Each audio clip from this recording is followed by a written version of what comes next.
Hi everyone, I'm Nigesh from Team CLET Prep. Welcome to this video series of Quant Magic. Now in this video we will be continuing the applications of average. हमने पिछले video में weighted average सीखा था. इस video के अंदर we will be discussing about rule of alligation. Alligation का rule क्या होता है, किस तरीके से हमें हेल्प करता है क्वेश्चंस के अंदर, उन सब चीज़ों पे अपन बात करेंगे. Now first of all let's understand the rule. What does it say?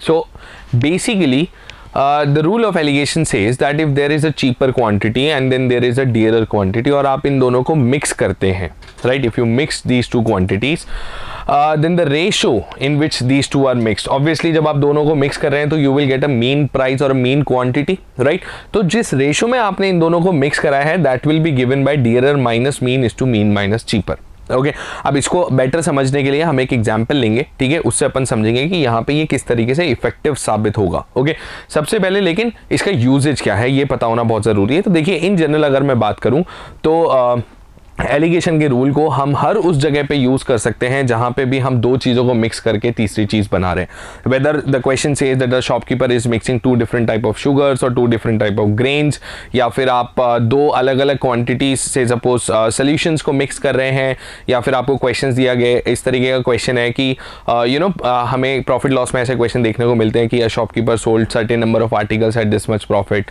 The remaining at this much profit, overall इतना प्रॉफिट हुआ है. या फिर आपको कभी भी डिस्ट्रीब्यूशन करना है, जैसे फॉर एग्जांपल एसआई के अंदर भी हम देख सकते हैं, सिंपल इंटरेस्ट में भी हम ऐसे क्वेश्चन देखते हैं कि एक बंदे ने 2000 रुपीज़ फॉर एग्जांपल डिस्ट्रीब्यूट करे बिटवीन ए एंड बी, ठीक है. ए के लिए अलग रेट ऑफ इंटरेस्ट है, टाइम पीरियड अलग है, बी के लिए रेट ऑफ इंटरेस्ट अलग है, टाइम पीरियड अलग है, और फिर ओवरऑल उसे इतना % इंटरेस्ट मिला. तो हर उस सिचुएशन में जहां पर भी दो चीज़ों को मिक्स करके तीसरी चीज बन रही है, we can use alligation. Okay एक बार रूल वापस से देखते हैं, then will move on to examples. So अब यहाँ पे जब हम दो चीजों को मिक्स कर रहे हैं तो एक कम वाली क्वांटिटी है या कम वाला प्राइस बोल सकते हैं, एक डियरर क्वांटिटी यानी ज्यादा वाली क्वांटिटी, बड़ा नंबर, ज्यादा वाला प्राइस. जब आप इन दोनों को मिक्स करेंगे एक चीज बहुत इंपॉर्टेंटली हमें ध्यान देनी है कि जो एवरेज प्राइस होगी वो हमेशा चीपर और डियरर के बीच में ही रहने वाली है, ठीक है. ये इक्वल हो सकती है अगर दोनों चीजें इक्वल हैं तो, ठीक है, तभी एवरेज बराबर आएगा मिनिमम और मैक्सिमम के, अदरवाइज एवरेज हमेशा चीपर डियरर के बीच में ही रहने वाला है. ओके चलिए एक एग्जाम्पल से समझते हैं इसको. फॉर एग्जाम्पल मैंने आपको बोला कि एक शॉपकीपर है जिसने कि दो टाइप की शुगर्स को मिक्स करा है, वन विच कॉस्ट 20 रुपीज पर KG and the other which cost 30 rupees पर KG, right. And so as to obtain a mixture which costs 26 rupees per kg, you have to find the ratio in which these two type of sugars were mixed. अब इसको इस type की question को solve करने का traditional तरीका क्या है? ट्रेडिशनल तरीका है कि 20 रुपीज़ पर केजी वाली को मैं x केजी ले लेता हूँ और 30 रुपीज़ पर केजी वाली को हमने अज्यूम कर लिया y KG. Okay so the total cost will be 20x plus 30y. And the total quantity which we have mixed is x plus y, and this average cost is given to us as 26 rupees per kg. Okay इसको अपन solve कर सकते हैं. We can say 20x plus 30y is equals to 26x plus 26y. Terms हमने substitute करे तो we will get what 4y is equals to 6x, और I can say x upon y is equals to 4/6, जिसको हमने 2 से cancel करा, and we said that the ratio in which these two quantities were mixed is given by 2:3. okay now इसी question को better तरीका होगा solve करने का जब हम यहाँ पे यूज करेंगे रूल ऑफ एलिगेशन, ठीक है. अब एलिगेशन का रूल यूज करने के लिए हमें क्या करना है, देखिए एलिगेशन का रूल यूज करने के लिए हमें सिर्फ एक छोटा सा काम करना है. चीपर क्वांटिटी को एक साइड पे लिखेंगे 20, ठीक है. The cheaper quantity was 20 rupees पर KG, so 20. The cheaper price was dearer price was 30, इसको हमने यहाँ पे लिखा, और इनके बीच में हमने लिखा 26 रुपीज पर kg which was the average price, right. Average that is 26. Alligation का रूल क्या था, डियरर माइनस मीन, ये चीपर है, ये डियरर है, और ये आपकी मीन प्राइस है. तो रूल क्या था, डियरर माइनस मीन, ओके, यानी कि 30 minus 26 is to mean minus cheaper, यानी कि 26 minus 20, right. So what will be the required price, the required ratio, it will be 4:6. okay the required ratio will be 4:6, जिसको आप cancel करके 2:3 बोल सकते हो. ओके अब आप सोच के देखो कि यहाँ पे ये 2-3 स्टेप लिखने के बाद में आप इस रिजल्ट पे पहुंच रहे थे. यहाँ पे ये चीज़ तो मैं ओरली भी कर सकता था, ठीक है. मुझे सिर्फ क्या करना था, 30 में से 26 को माइनस करना है, दैट इज 4, और 26 में से 20 को माइनस करना है, दैट इज 6, और मैं रेशो बोल सकता हूँ 2:3. वन मोर थिंग, ऐसा कोई कंपल्शन नहीं है कि मुझे चीपर हमेशा पहले ही लिखना है, ठीक है, ये मैं यहाँ पे क्लियर कर देता हूँ। बहुत सारे स्टूडेंट्स के दिमाग में ये थॉट आता है कि इसको अगर हमने रिवर्स ऑर्डर में लिख दिया तो क्या रेशो उल्टा हो जाएगा क्या? देखिए यहाँ पे समझिए, अगर आप इसे 20 30 की जगह से सपोज आपने इसको 30 एंड 20 लिख दिया और यहाँ पे आपने 26 लिखा, तो रूल वही रहेगा, 6 डिफरेंस आएगा और यहाँ पे रहेगा कितना, 4, यानी 3:2। अब यहाँ पे एक चीज ध्यान देने वाली ये है कि ये 3 करस्पॉन्ड करता है डियरर क्वांटिटी को, यानी कि डियरर प्राइस को, और 2 corresponds to the cheaper quantity. तो एक्चुअली में बहुत कुछ चेंज नहीं हुआ है।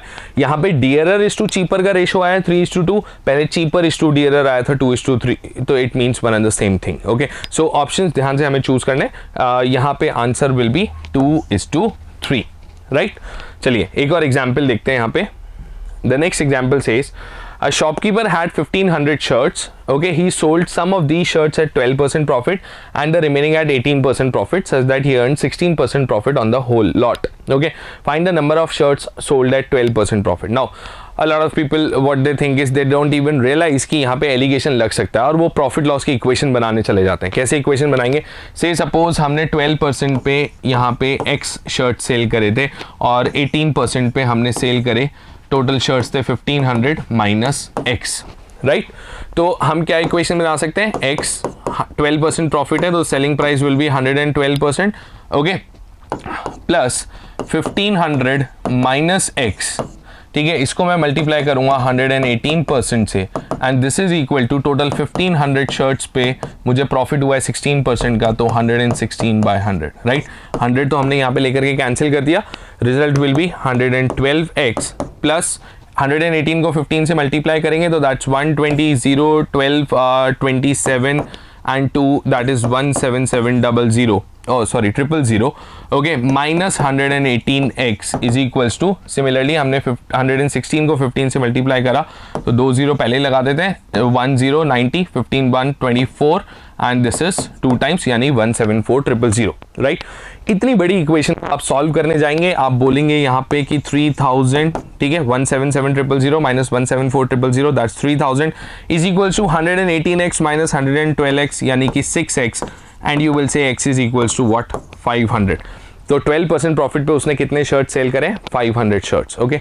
बचने का तरीका क्या है, एलिगेशन यूज कर लो। कैसे यूज करेंगे, देखिए, कुछ हमने 12% प्रॉफिट पे सेल करें, कुछ हमने 18% प्रॉफिट पे सेल करें, ओवरऑल हमें हुआ 16% का प्रॉफिट, राइट। इसको जब मैं सॉल्व करता हूं, dearer minus mean that's 2 is to mean minus cheaper that is 4, यानी रेशो आ रहा है मेरे पास कितना, 1:2।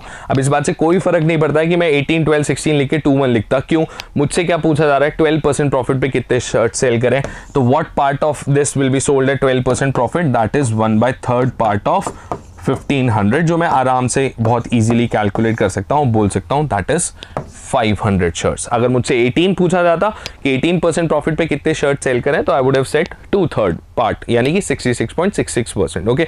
परसेंटेज में भी आपसे पूछ सकता है, तो रेशो जब आप निकाल ही रहे हो तो उसके बाद में उसको परसेंटेज में चेंज करने में बहुत ज़्यादा प्रॉब्लम नहीं होगी। आप बहुत इजीली बोल सकते हो 33.33% sold at 12% profit and the remaining 66.67% sold at 18% profit, right. Let's take one more example. Okay, say suppose मैंने कुछ इस तरीके का क्वेश्चन दिया, I am saying that a shopkeeper mixes 2 varieties of rice costing 15 per kg and 50 per kg and sold the mixture at 48 per kg. अब बहुत बार students क्या करते हैं, बिना सोचे समझे एलिगेशन यूज कर लेते हैं, ठीक है। उन्होंने क्या करा, 15, 50 और 48, जैसे ही ऐसा कुछ भी मिला एलिगेशन यूज करा और बोला कि सर यहाँ पे दिस इज 2 और इसको सब्ट्रैक्ट कर दिया और बोल दिया कि दिस इज 33 और आंसर टिक करके आ गया नन ऑफ दीस। आंसर हो गया गलत। क्यों गलत हुआ है ये समझो। एलिगेशन हमेशा सिमिलर टाइप की क्वांटिटीज पे वर्क करता है, ठीक है। परसेंटेज पे वर्क कर जाएगा, प्रॉफिट्स लॉसेस पे वर्क कर जाएगा, इफेक्टिव रेट हम यूज करते हैं सिंपल इंटरेस्ट के अंदर, वहां पे काम कर जाएगा, कंपाउंड इंटरेस्ट में कर जाएगा। बट आप यहाँ पे रियलाइज कीजिए, ये 15 रुपीज पर KG is the cost price, ये कॉस्ट प्राइस है, लेकिन ये 48 रुपीज पर KG this is the selling price. अब एलिगेशन काम नहीं करेगा, क्यों? क्योंकि ये सेलिंग प्राइस है, यानी कि यहाँ पे मुझे क्या करना पड़ेगा, मुझे यहाँ पे पहले सेलिंग प्राइस से कॉस्ट प्राइस में चेंज करना पड़ेगा। ओके चलिए, तो सबसे पहले यहाँ पे मुझे क्या इन्फॉर्मेशन दे रखी है कि 48 रुपीज पर केजी पे सेल करता है, thereby earning a profit of 20%। ठीक है, तो selling price is given to me as what, selling price is 48, percentage profit मुझे दे रखा है कितना 20%, तो मैं कॉस्ट प्राइस निकाल सकता हूँ 48 अपॉन 120 इंटू 100। हमने प्रॉफिट लॉस में सीखा था कि मल्टीप्लाइंग फैक्टर से हम डिवाइड करते हैं, राइट। ये जीरोस हमने कैंसिल करे, दिस इज 4 टाइम्स, और अल्टीमेटली मेरे पास में कॉस्ट प्राइस आई कितनी 40 रुपीज पर केजी। क्या अब मैं एलिगेशन यूज कर सकता हूँ? जी हाँ, now I can use alligation की 15 रुपीज पर केजी के कुछ क्वांटिटी को आपने 50 रुपीज पर केजी की कुछ क्वांटिटी के साथ में मिक्स करा, और आपके पास में मिक्सचर का एवरेज कॉस्ट प्राइस आया कितना 40 रुपीज पर केजी, राइट। तो जब आप इसको सॉल्व करेंगे यू विल गेट 10, और यहाँ पे आपके पास में आएगा 40 माइनस 15 दैट इज 25, यानी कि 5 2 टाइम्स 5 5 टाइम्स। तो आपने किस रेशो में इसको मिक्स करा है? You have mixed it in the ratio of 2:5। तो ये ध्यान रखिएगा, सिमिलर टाइप की क्वांटिटीज पे काम करना है, ठीक है। कॉस्ट प्राइस के साथ में एलिगेशन यूज कर सकते हैं, प्रॉफिट लॉस परसेंटेजेस के साथ में एलिगेशन यूज कर सकते हैं। Okay, in general A + B = C जहां भी दिख रहा है we can use alligation, but it should be similar quantities. Okay, that's it. Now I hope with this video आपको alligation का रूल समझ में आया होगा। We will be continuing this in the next videos, जहाँ पे कि मैं आपको मिक्सचर्स के क्वेश्चन कराऊंगा।